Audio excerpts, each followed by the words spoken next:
Subscribe करें और bell दबाएं ताकि कोई खबर रह न जाए।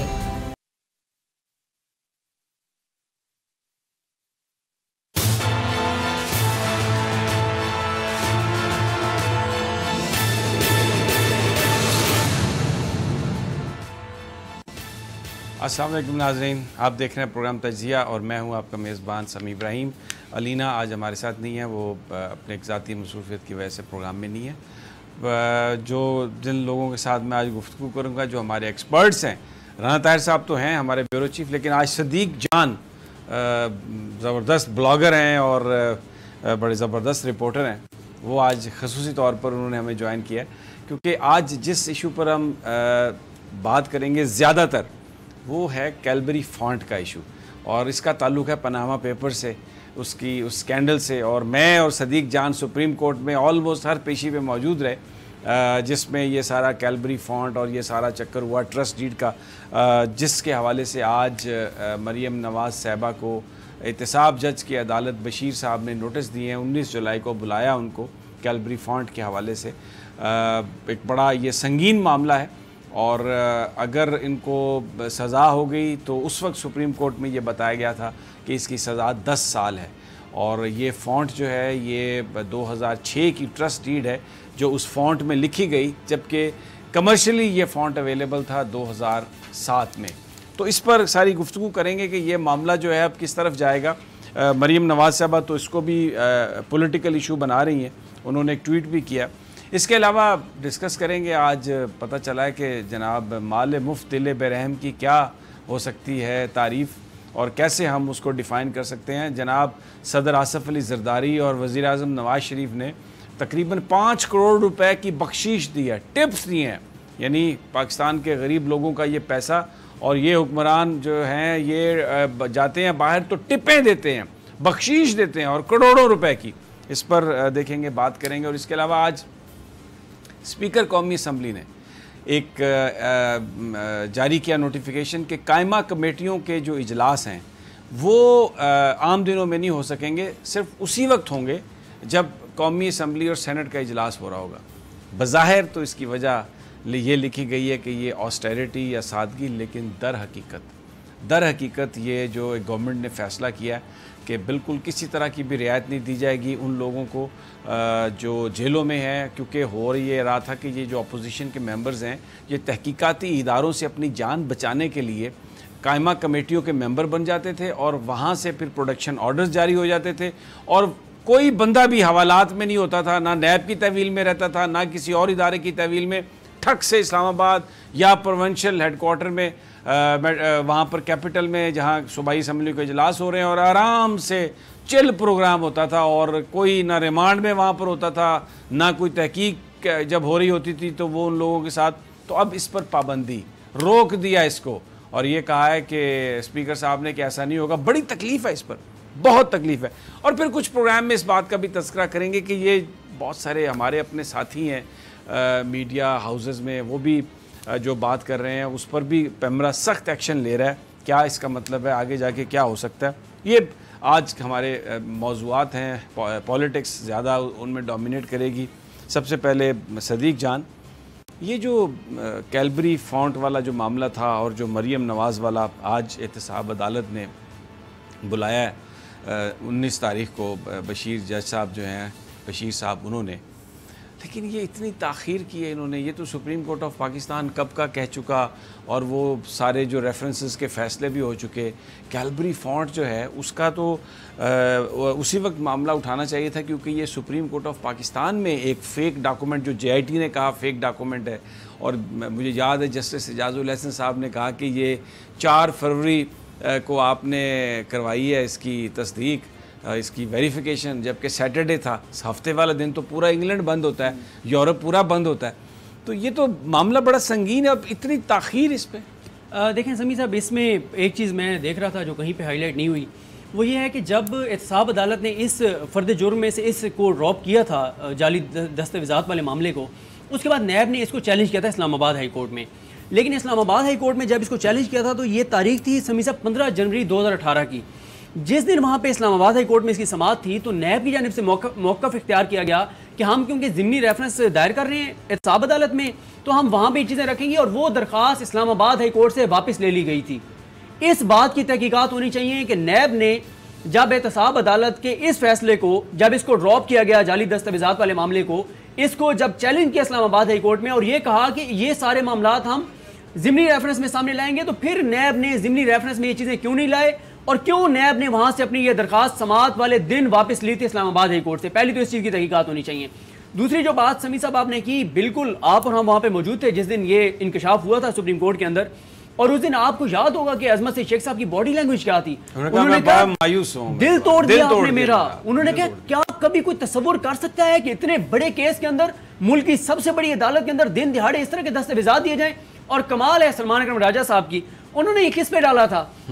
उन्होंने अकरम शेख साहब पे डाला था। उन्होंने कहा कागजात वहां पे बने थे, मैंने कुछ नहीं बनाया, ये उन्होंने दिए थे।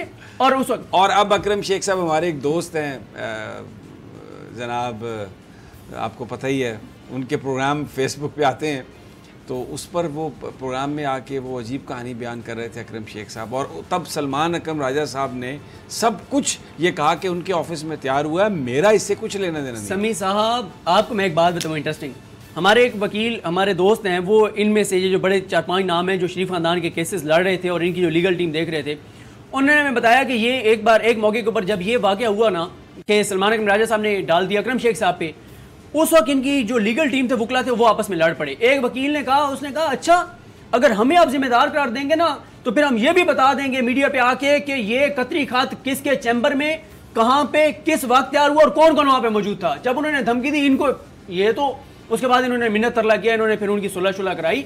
बात यह है समी साहब, सुप्रीम कोर्ट के 28 जुलाई के फैसले में यह बात मौजूद है कि एहतसाब अदालत जाली दस्तावेजात के मामले को देखे। उस वक्त जब सुप्रीम कोर्ट ने ये इस पे फैसला नहीं दिया था, उसकी वजह क्या थी? और मैं ये समझता हूँ सुप्रीम कोर्ट ने ठीक किया था। गो कि अगर आपको याद हो सकता है एजाज हसन साहब ने कहा था कि ये बहुत बड़ी रियायत कर रही है सुप्रीम कोर्ट शरीफ खानदान के साथ। बात तो यही हुई ना सदीक जान कि गवर्नमेंट ने या जो भी सारा मामला हुआ, इन्होंने रियायत दी। यही रियायत डॉन लीक्स में दी गई थी, एक भरपूर अंदाज में। उस वक्त भी पाकिस्तान के इदारों को मलायन करने की कोशिश की गई, लेकिन इन्होंने जाने दिया हमारे इदारों ने। फिर उसके बाद आपने ये देखा कि क्या मरीम नवाज साहबा ने किया, किस तरीके से प्रेस कॉन्फ्रेंस की, जजेस को, पाकिस्तान के इदारों को, जो उनकी लैंग्वेज है।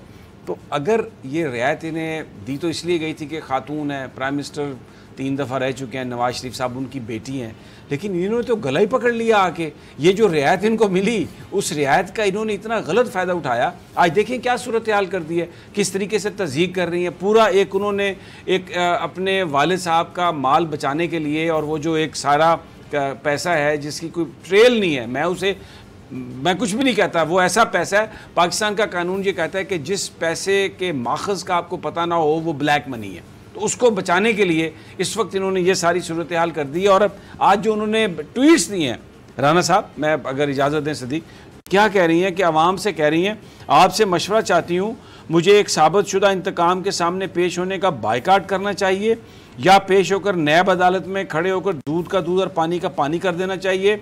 बुलाना है तो अपने रिस्क पर बुलाना, मेरी बातें न सुन सकोगे न सह सकोगे, ये ना हो कि फिर सर पीटते रह जाओ।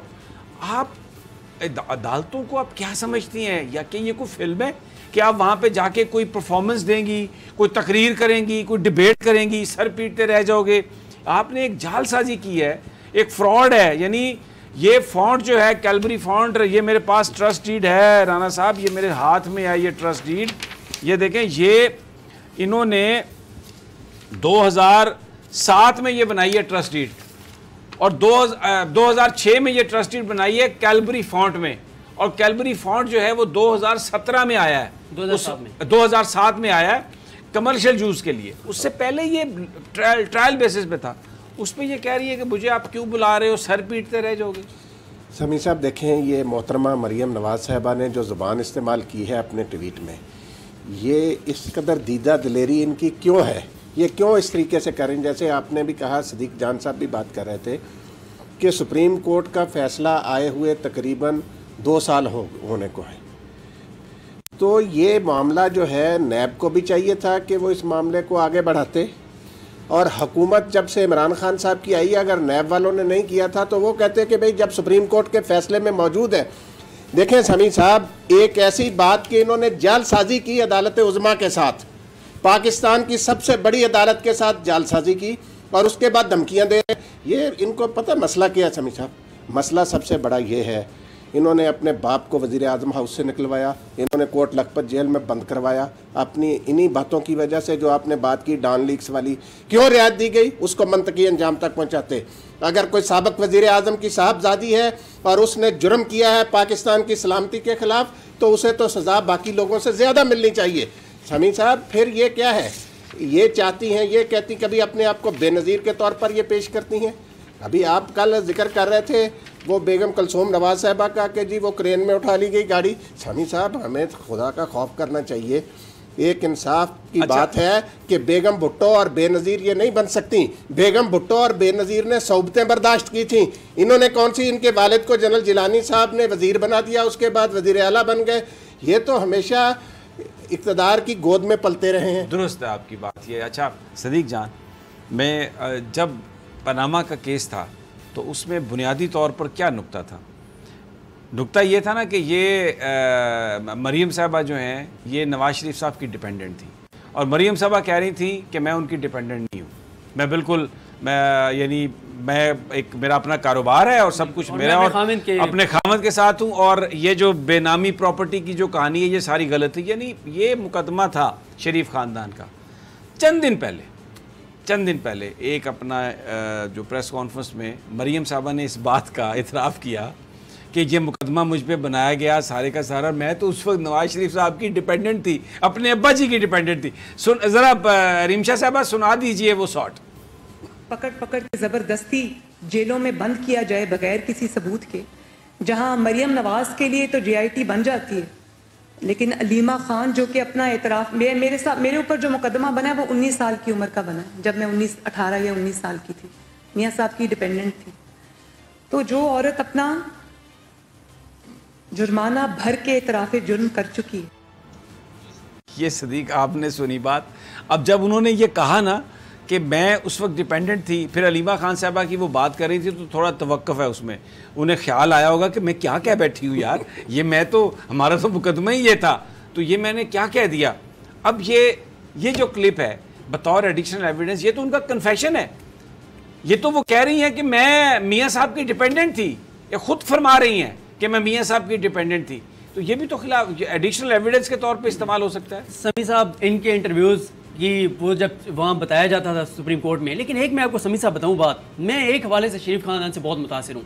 जब ये कहते हैं कि हमारे पास तजर्बाकार टीम है, वाकई इनके पास तजर्बाकार टीम है। मरियम साहिबा का क्लिप का इंटरव्यू, सबसे अहम इंटरव्यू सना बुच्चा साहिबा के प्रोग्राम में चला था। सना बुच्चा साहिबा के प्रोग्राम में उन्होंने कहा मेरी लंदन तो क्या पाकिस्तान में भी कोई जायदाद नहीं है, लेकिन उन्होंने वो सना बुच्चा साहिबा आज देखें, आज सबसे ज़्यादा शरीफ खानदान को वो डिफेंड करती हैं। वो उमर चीमा साहब जो पहले क्रेडिट लेते थे कि पनामा मैंने पाकिस्तान से ब्रेक किया है, उस पनामा आने के बाद वो पूरे 2 साल वो पनामा को झूठा साबित करते रहे। ये इनकी महारत है। मैं आपको समी साहब 2 चीज़ें कहना चाहूँगा। जब आप बात कर रहे थे 2 पूरे केस, समी साहब मसला कहाँ पे आ जाता है? बदकिस्मती ये है कि ये 22 करोड़ के लोगों की अहमियत का केस था, सबके लिए अहम था। कोर्ट रूम के अंदर आपको पता है कि हमारे मीडिया के कितने लोग मौजूद होते थे? 25-30 लोग मौजूद होते थे। उनमें से एंकर्स कितने थे? 4 या 5। जो एंकर्स, उन रिपोर्टर्स में से किसी को इतना मौका नहीं मिलता टीवी के ऊपर, एंकर ज्यादा बैठते हैं। एंकर्स में कौन होता था? आप होते थे, आमिर मतीन साहब होते थे, 1-2 और एंकर्स होते थे। लेकिन आज वो एंकर कहते हैं जी सियासी मुकदमे है, आप और हम मौजूद थे वहां पे, लिटरली मिलते किए सुप्रीम कोर्ट के जजेस ने, यार खुदा का वास्ते हमें मनी ट्रेल दे दो। 2 सबूत दिए इन्होंने पूरे केस के अंदर, 2 सबूत। एक इन्होंने ये ट्रस्ट डीड दी थी जो जाली निकल आई क्लेवरी फोन वाली, एक इन्होंने कतई खात दिया था, वो सारी कहानी आपके सामने। और खोसा साहब ने क्या लिखा कि मेरे लिए बम शेल था जिस दिन वो कतई खात लाए थे सामने, सुनी सुनाई उसमें बातें थी। दूसरा समी साहब, आपको याद है क्लेवरी फोन वालों वो जो विकीपीडिया पे पेज था, उन्होंने कहा कि एक दिन में 25 से 35 मरतबा उसको तब्दीली करने की कोशिश की, उन्होंने उसको बंद कर दिया। उन्होंने कहा कोई तब्दीली नहीं हो सकती। इन्होंने अंदाजा लगाए अपने आप को सच्चा साबित करने के लिए विकीपीडिया पे जाके उसको तब्दील कर रहे हैं। दूसरा समी साहब, ये जो मरियम साहिबा कर रही हैं, ये रियासत के खिलाफ आखिरी जंग लड़ रही हैं। अब वो क्या, अब हामिद मीर साहब क्या कह रहे हैं? कल हामिद मीर साहब कह रहे हैं, आपके दोस्त हैं माजरत के साथ, कल वो कह रहे हैं कि ये मामला यहीं पे हल कर लो, बंद कमरों के अंदर हल कर लो, वरना ये पूरी रियासत के लिए खतरा होगा अगर वो वीडियो बाहर चल गई।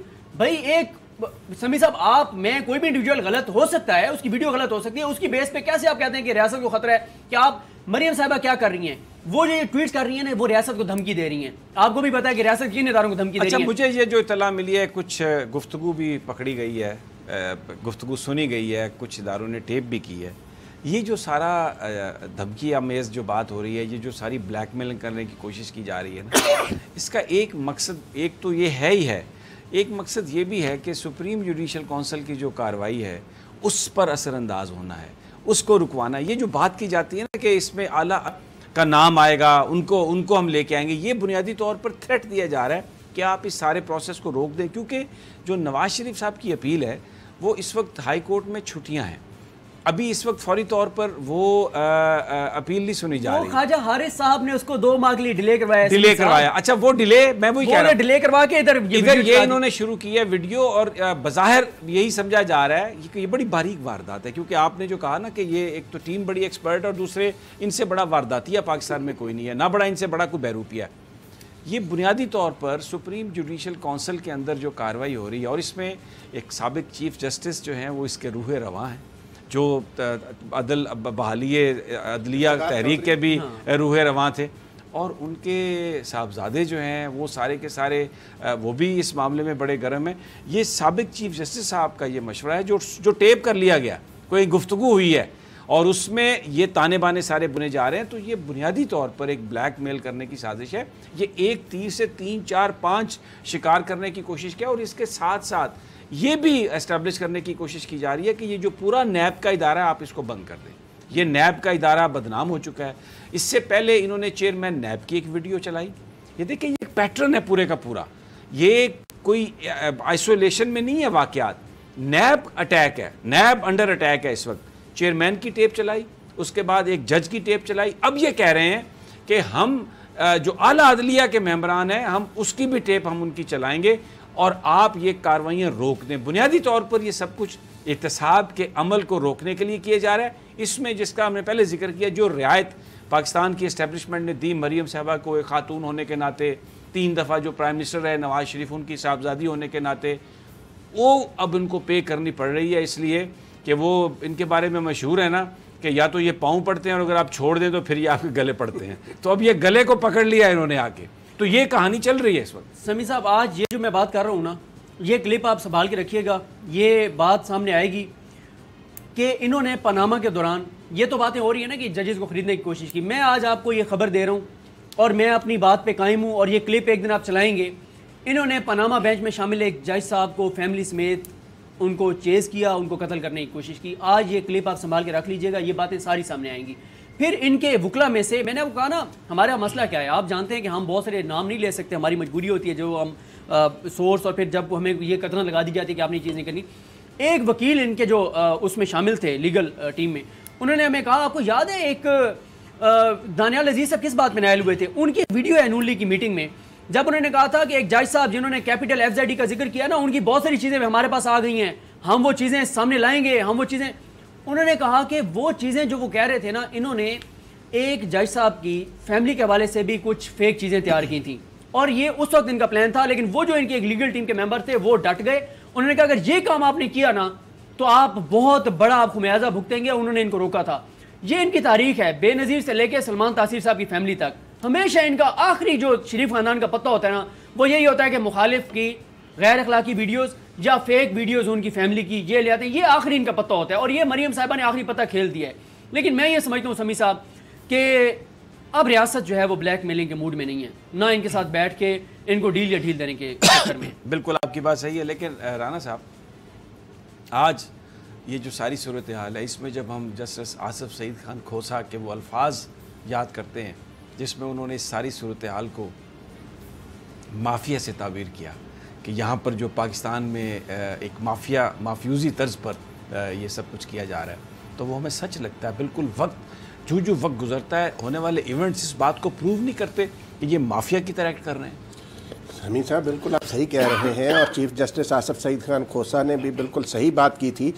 इससे बड़ा सबूत और माफिया का क्या होता है? ये सारा कुछ क्या है समीर साहब? इन्होंने अखबारात को दबाने की कोशिश की, इन्होंने अदलिया को दबाने की कोशिश की, इन्होंने अदलिया को ख़रीदने की कोशिश की।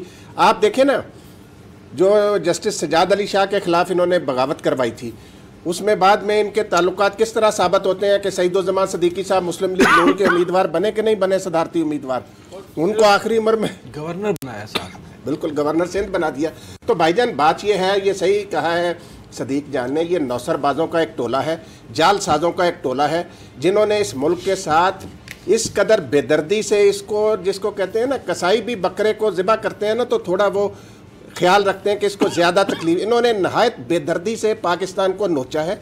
और ये वक्त आ गया है कि जो कोई भी इनके हवारी हैं, और ये जो दोनों ख़ानदान हैं समी साहब, जरदारी ख़ानदान और शरीफ ख़ानदान, ये अब अपनी करप्शन को बचाने के लिए आखिरी जो देखें ना, उस दिन आपने देखा नहीं मरियम साहिबा ने क्या कहा कि मैंने कहा था मैं मियां नवाज शरीफ के लिए आखिरी हद तक जाऊंगी, ये है आखिरी हद। इससे बड़ी घटियापन कोई और हो सकता है कि आप एक जज की एक वीडियो जाली लाकर कहें कि जी ये है आखिरी हद। ये जो आप बात कर रहे हैं ना कि इस मुल्क को नोचा है, इसका आज काबीना में सबूत पेश किया गया।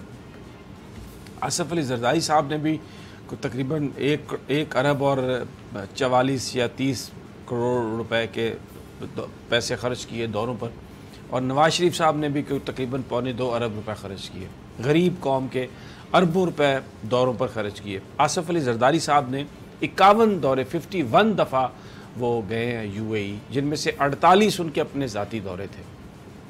और मियां नवाज शरीफ साहब जिनके बारे में ये ट्वीट किया था हमारे दोस्त ने, सलीम साफ़ी साहब ने, बड़े मेरे मोहतरम वो सहाफ़ी हैं, कि जी वो तो अपनी जेब से खर्चा अदा करते थे। 7.5 करोड़ रुपए का बिल सरकार पाकिस्तान ने अदा किया, जो उनका लंदन में जो इलाज हुआ था, जो वो उन्होंने अपनी एक सर्जरी करवाई थी। अच्छा, इसको भी छोड़ें सदीक जान, 2 करोड़ रुपया जनाब सदर आसिफ अली जरदारी साहब ने बख्शीश दी हैं, टिप्पे दी हैं नेशनल एक्सचेकर से, गरीब आवाम के जो पैसे टैक्स में करते हैं। और 3 करोड़ रुपए की टिपें जनाब नवाज शरीफ साहब ने, माल मुफ्त दिल बेरहम, ये तो ठगी की इंतहा कर दी है इन्होंने कि गरीब आदमी मर रहा है और ये टिपें दे रहे हैं। 5 करोड़ रुपए की टिप्स दे दिए। अब ये जो इनके बैरूनी दौरों पर जो पैसे खर्च हुए हैं ना, 3 अरब बनते हैं ऑलमोस्ट, अगर हम इकट्ठे कर लें तो शौकत खानम से बड़ा एक हॉस्पिटल बनता है। और अगर आप देखें, अगर इस तरह का एक बड़ा हॉस्पिटल बना दिया होता है इन्होंने, तो आज ये जो नवाज शरीफ साहब ये ना कहते कि मुझे इलाज के लिए लंदन भेज दो, कम से कम अगर इलाज करवाना तो पाकिस्तान में भी इनका इलाज हो सकता था। तो ये बिल्कुल आपकी जो बात है ये राना साहब और सदीक जान, कि बिल्कुल ये पाकिस्तान को बिल्कुल इसी तरह से नोचा गया। लेकिन सदीक, जो आपने दूसरी बात की है जिसमें आप ये कह रहे हैं कि अब इनको रियायत नहीं मिलेगी, वो आज हमें उसका एक अमली नमूना और मिला है।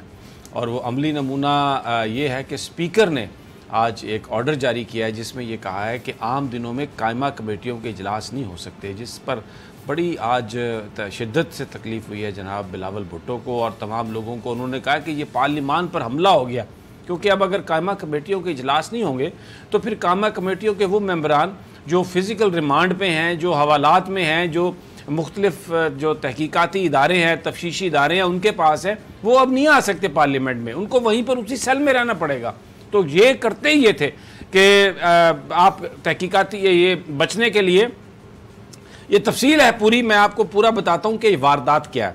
लेकिन मुझे ये कहा जा रहा है कि एक ब्रेक है, ये वारदात क्या है, किस तरीके से ये प्रोडक्शन ऑर्डर्स का नाजायज़ फ़ायदा उठाते थे और यहाँ पर आके छुप जाते थे, सरकार का ख़र्चा भी करते थे। अब हुकूमत ने, वज़ीर-ए-आज़म इमरान खान ने, स्पीकर नेशनल असम्बली ने जो फ़ैसला किया है, इसकी मज़ीद तफसील और कई दूसरी चीज़ें, लेकिन एक छोटे से वक्फे के बाद।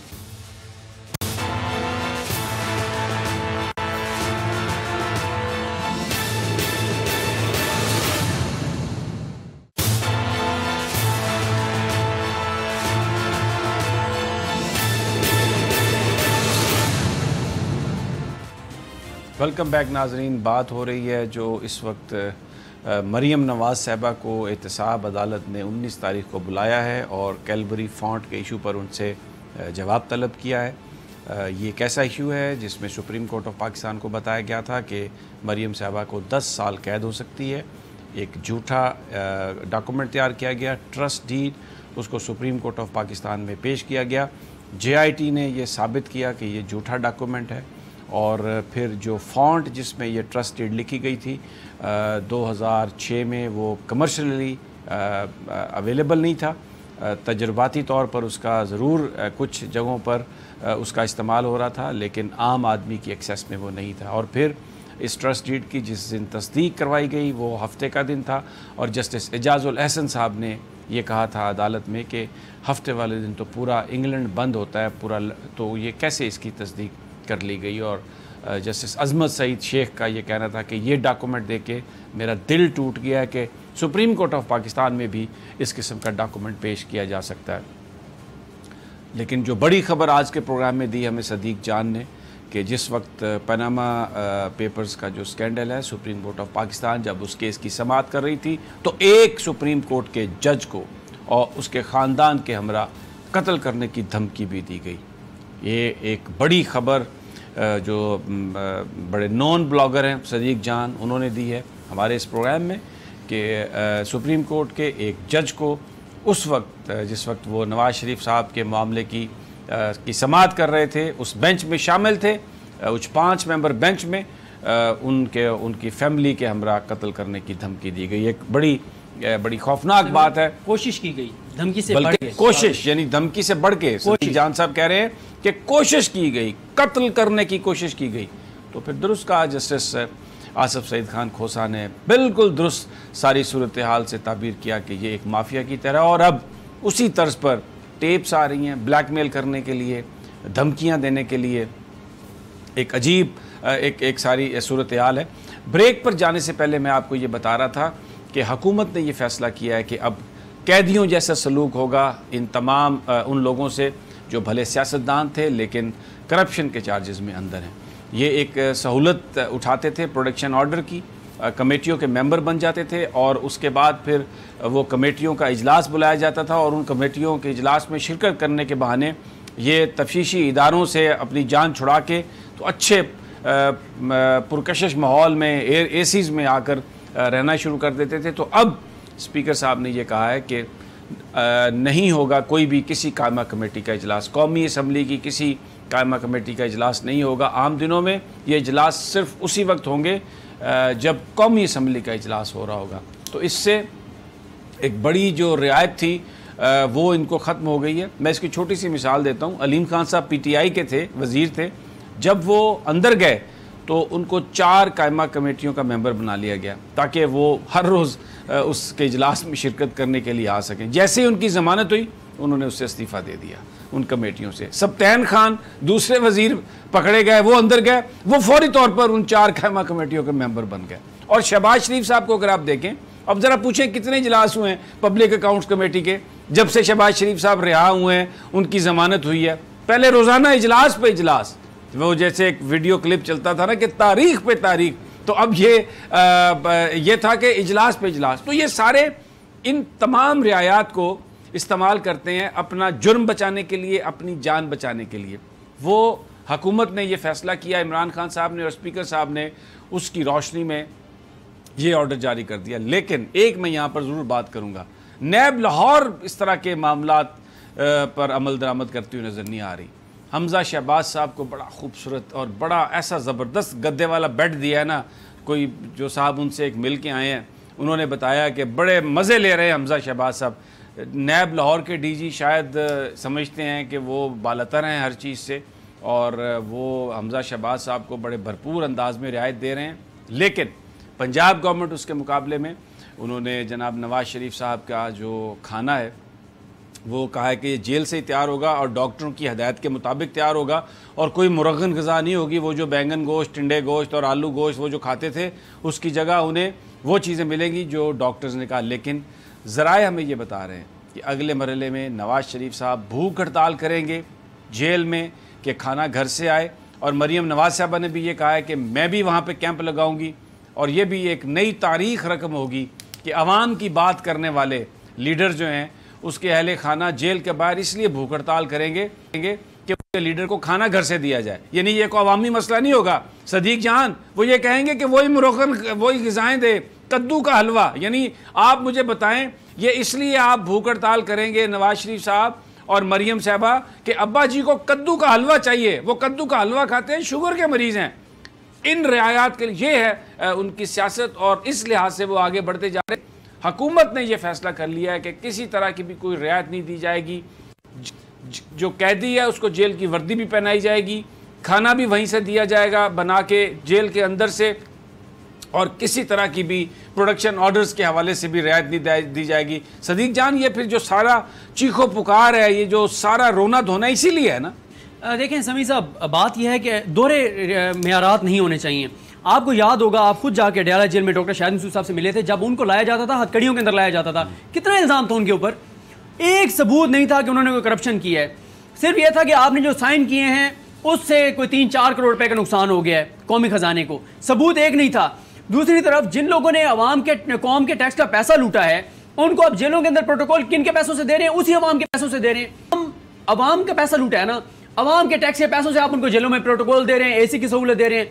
समीम रहीम साहब, जुनैद सलीम साहब जो हस्बी हाल के एंकर हैं, उन्होंने बड़ा प्यारा एक लिखा हुआ था फेसबुक के ऊपर। उन्होंने कहा इन लोगों से जेलों में एसी की सहूलत वापस ले लें, इनको आम कैदियों की तरह रखें, जरूरत ही नहीं है 90 दिन की रिमांड की। जैसे अभी राना साहब कह रहे थे कि 90 दिन की अगर एसी की सहूलत ले लें, आम कैदी की तरह रखें, अगर 4 दिन बाद ये खुद बाहर आके ना, ये उनके सामने ना आगे गए कि हम सारा पैसा भी हाथ जोड़ के वापस देते हैं, हम मानते हैं हमने लूट मार की है, जब आप इनको प्रोटोकॉल देंगे वीआईपी। और एक माजरत के साथ, इस वक्त कुछ लोग जो नैब के अंदर है ना, नैब की हिरासत में, ये भी मैं आपको बता दूं, जो नून लीग के कुछ लोग हैं वो पैगाम भिजवा रहे हैं जो नैब की हिरासत में या जेलों में, वो कहते हैं हमें कुछ अंदर ही रखें। उन्होंने अपने वकीलों को कहा कि अपीलें अगर फिक्स हो भी जाएं तो जरा आप क्यों, वो कहते हैं इस वक्त मरियम नवाज जिस स्पीड पे जा रही हैं, हम बाहर आ गए, हमें तो फ्रंट लाइन पे लड़ना पड़ेगा, पहले हम भुगत रहे हैं सारी चीजें, अब फिर हमें, वो कहते हैं हम जेलों में ही ठीक पड़े हुए हैं सुकून से, ये 5-6 महीने गुजर जाए, क्योंकि अगले 6 महीने पाकिस्तानी सियासत का 2020 तो सदीक जान और राना साहब ने तो बात की है एयर कंडीशनर्स की।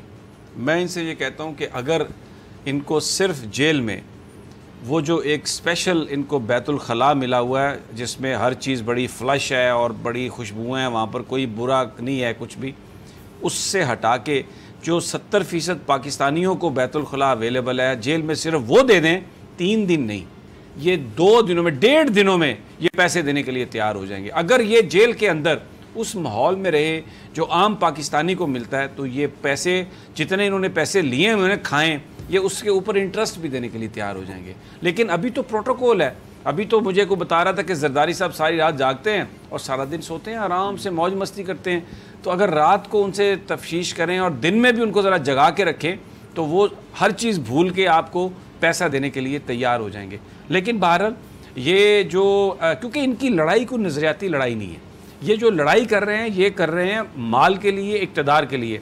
और आज जो इनका इजलास था पार्लिमानी पार्टियों का, जिसमें ये सेनेट के चेयरमैन के लिए जो सारा होना था, वहाँ पर ये लड़ पड़े हैं आपस में। ये लड़े हैं, मुसद्दिक मलिक साहब आज पीर साबिर शाह के साथ लड़े हैं, और शहरी रहमान और खुर्शीद शाह साहब लड़े हैं, वो रहमान मलिक साहब लड़े हैं, रहमान मलिक और शहरी रहमान साहबा।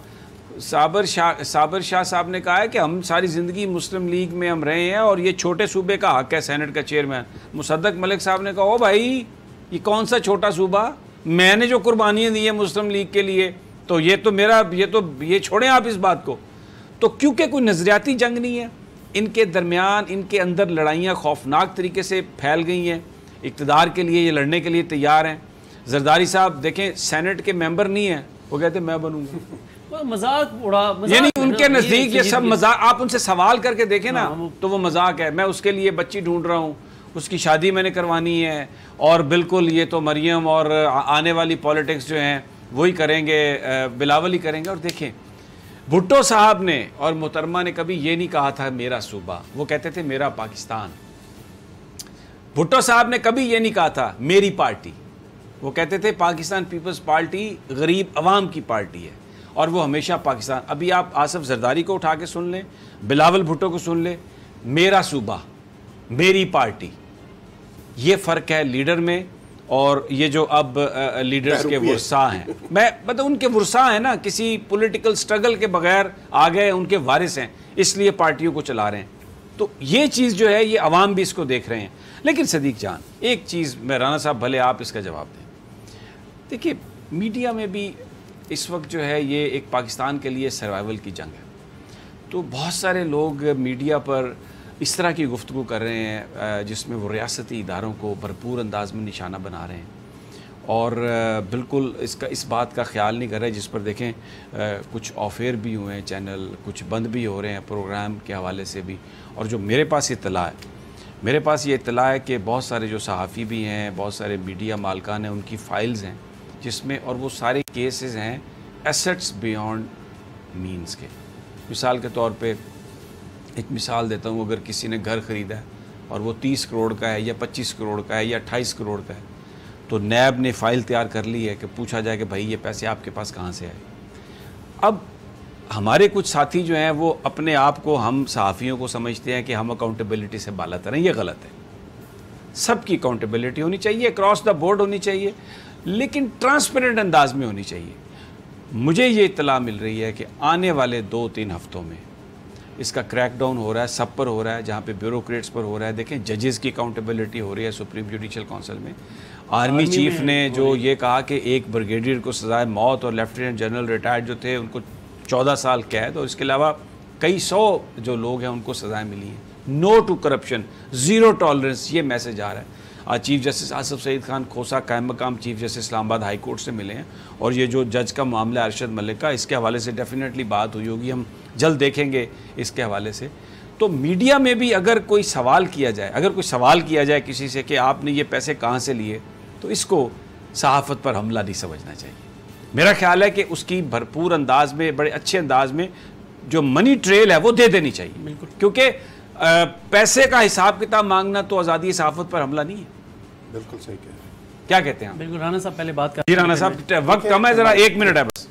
भाईजान, बात सीधी सी है कि ये अदालत उज़्मा के उन 5 जज साहबान को हम सलाम करते हैं जिन्होंने मनी ट्रेल का तस्वर दिया है। तो इसमें जज हो, जर्नैल हो, सहाफ़ी हो, सियासतदान हो, ब्यूरोक्रेट हो, कोई ब्यूरोक्रेसी से हो, कटाक्रेसी से हो, जिससे मर्जी हो, इन सब को मनी ट्रेल देनी चाहिए। ये बात सीधी सीधी है, इसमें किसी ना आज़ादी सहाफ़त पर कोई कमेंट्स, क्योंकि प्रोग्राम फिर वाइंड अप करना। बिल्कुल कोई आज़ादी सहाफ़त पे हमला नहीं है। जब हम सियासतदानों की बात करते हैं, ब्यूरोक्रेट्स की बात करते हैं, सबकी करप्शन की बात करते हैं, हम सबको अपना हिसाब देना चाहिए। बिल्कुल ही आज़ादी सहाफ़त पे कोई हमला नहीं है। बहुत बहुत शुक्रिया सदीक जान आपका। राना ताहिर साहब, आपका भी बड़ा शुक्रिया। ये कंसेंसस है कि तमाम जो सेगमेंट ऑफ सोसाइटी है उसमें भले सहाफ़ी हों, वर्किंग जर्नलिस्ट हों, बल्कि मीडिया ओनर्स हों, कुछ भी हों, अगर अकाउंटेबिलिटी हो रही है तो सब उसमें जवाबदेह हैं। अगर किसी से ये पूछा जाए कि आपके पास ये जो पैसे हैं ये कहाँ से आए, ये जो घर आपने ख़रीदा ये पैसे कहाँ से आए, ये जो आपके बिजनेसेस हैं ये पैसे कहाँ से आए, ये जो आपका इस तरह का रहन सहन का अंदाज़ है, ये पूछा जाए कि ये बताइए पैसे कहाँ से आए, तो ये कतई तौर पर आज़ादी सहाफ़त पर हमला नहीं है। मनी ट्रेल आप दें। हाँ, अगर कहीं पर अथॉरिटीज़ कोई किसी कानून को बाईपास करेंगी और किसी को इसलिए इंतकाम का निशाना बनाएंगी कि उनके ख़यालात से वो मुत्तफ़िक नहीं है, तो वो बड़ा पूरी दुनिया को पता होगा, कौम को पता होगा। पाकिस्तान के सहाफ़ी इस बात की इजाज़त नहीं देंगे, लेकिन हम ये वेलकम करते हैं। भले मुझसे पूछें, राना साहब से पूछें, किसी से पूछें, जो भी नैब सवाल करेगी एसेट्स बियॉन्ड मीन्स का, उसको आज़ादी सहाफ़त पर हमला तस्वुर नहीं किया जाएगा। नाज़रीन, इजाज़त दीजिए, कल फिर इंशाअल्लाह तजिया में मुलाकात होगी। अल्लाह निगहबान।